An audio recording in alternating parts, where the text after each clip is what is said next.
Till now we have read about how to manage the plants. Now we will move on to the animal husbandry. So animal husbandry involves all the animals. So animal husbandry is nothing but scientific management of the animal livestock. So animal livestock means all the living animals. So what all these includes? It includes feeding, breeding and disease control of all the animals. So in this animal husbandry, we will be having cattle, goat, sheep, poultry, that is hen, fish farming and beekeeping. So animal based farming includes all these 6 types of animals. So cattle, goat and sheep are usually considered under cattle. So cattle farming. In cattle farming we have cattle husbandry. That is cattle husbandry. Maintenance of this cattle is for 2 purposes. Why cattle farming is done? It is done for milk purpose. Mainly cow and buffalo are reared for milk purpose. Then drought labor and agriculture work. They are also reared for agricultural work, plowing in the fields, carrying any things like bullock carts, for carrying any booths also they are labored. And for agricultural work and for milk purpose, that's why cattle are reared. Then Indian cattle, they are usually of 2 species. Bos indicus, that is cow, and Bos pupalis is known as buffalo. This is the scientific name of cow and buffalo. So mainly the Indian cattle are cow and buffalo, Bos indicus and Bos pupalis. So milk production of these cattle is always related to their lactation period. That means lactation period is nothing but the capacity to produce milk by the mother. So in this lactation period, we have in this considering lactation period, there are 2 varieties, foreign breeds and local breeds. Foreign breeds produce long lactation periods. That means they can produce more milk. Examples are Jersey and Brown Swiss. These 2 types of cows have long lactation period. They can give more quantity of milk. So that's why they are foreign breeds and they are mainly used for milk purpose. Whereas local breeds, they have resistance to diseases. The examples are Red Sindhi and Sahiwal. So the local breeds examples are Red Sindhi and Sahiwal, and these have resistance to disease. So foreign breeds have long lactation period and the local breeds have resistance to disease. So sometimes it is better to cross these 2 breeds for our required purpose. So sometimes it is better to cross these 2 breeds so that we can get the desired characteristic in only single breed. Then this cattle farming requires lots of maintenance, like brushing. We have to brush the hairs of the body because we have to remove the insects or any pests or any small insects. We have to brush the hairs of the bodies of the cows and buffaloes. So that is the brushing of the hair to remove the dirt, insects and pests. Then we have to provide them with proper shelter. We have to protect them from cold, heat, frost, etc. And then we have to protect them from rainwater. So all these cattle farming also includes the maintenance of the animals. Then cattle farming also includes food requirements. Why food is required for the animal? For 2 purposes: maintenance, the body growth, and then for milk. Cattle are also necessary a main source of milk. So food is required for 2 purposes: maintenance purpose and milk purpose. So what type of food is given for these 2 purposes? 2 types of food are given: roughages and concentrates. So roughages include all the fiber diet for the growth, and concentrates include the food rich in proteins and nutrients for the production of milk. So in this cattle farming we also require food. The food is of 2 purposes: maintenance and the growth of their body, and the milk producing purpose. And what are the types of food given to these cattle? Roughages and concentrates. Roughages are the source of fiber and concentrates are the source of proteins and nutrients which are help in production of milk. Then moving on to prevention against diseases. Definitely when they are cattle, they will be attacked with some diseases. So what type of diseases occur? 2 types of parasite attack may occur, like external parasite attack and internal parasite attack.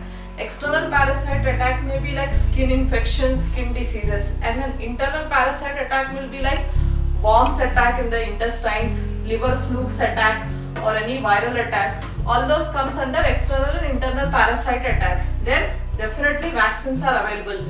Vaccines are given to the cows or buffaloes for the prevention of few diseases. Then viral infectious diseases also occur to the animals. So we have to prevent the cattle also from the infectious diseases. This is about cattle farming. Now we will move to the poultry. So the next animal farming method is poultry farming method.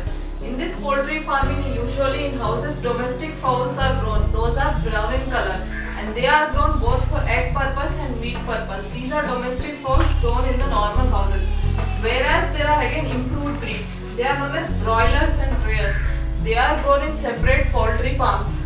They are for broilers are meat yielding birds and layers are egg yielding birds. So crossbreeding of these two can be done.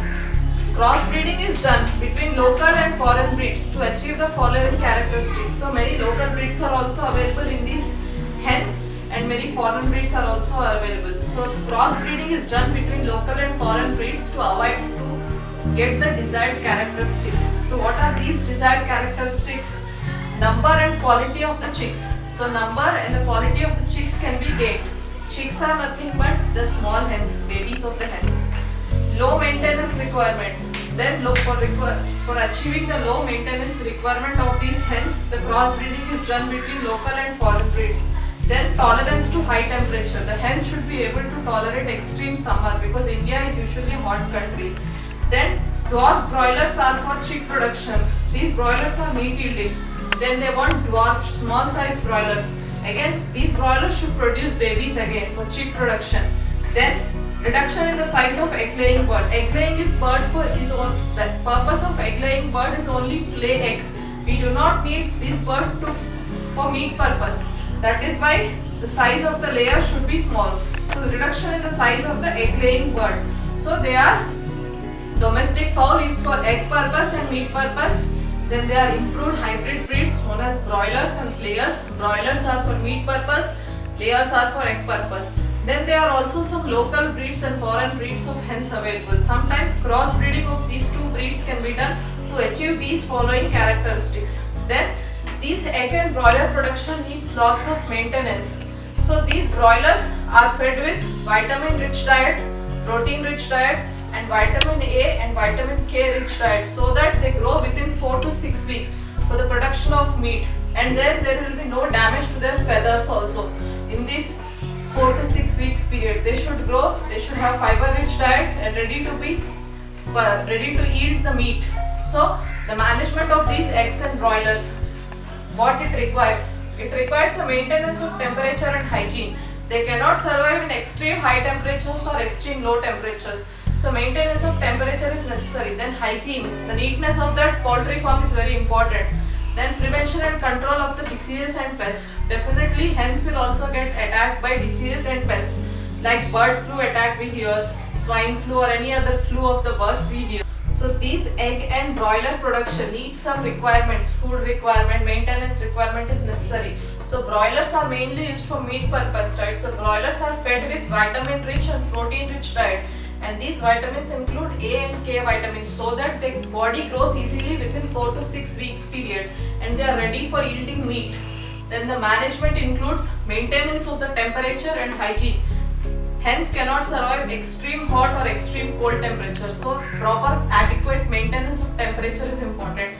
Then neatness is important, cleanliness. Then prevention and control of disease and pests. Sometimes bird will be attacked with some types of flus, bird flu, swine flu or maybe any type of flu. So at that time the prevention and disease and control of those pests is important. Otherwise that disease may be transmitted to the skin, muscle part which we consume as meat or to the egg, then which human beings consume egg also. So if that disease or flu gets transmitted to the other parts of the body, so people eating that animal will also get affected with that disease. So proper prevention and control of the disease is important. Then cleanliness, sanitation, spraying of the disinfectants at regular intervals is important. So you have to maintain the poultry farm should be neat, clean, free of dirt. Proper spraying of the disinfectants is important. Then vaccination is again diseases. Then hens can also be vaccinated against some diseases. So vaccination against diseases also is required in the proper management of this poultry farming.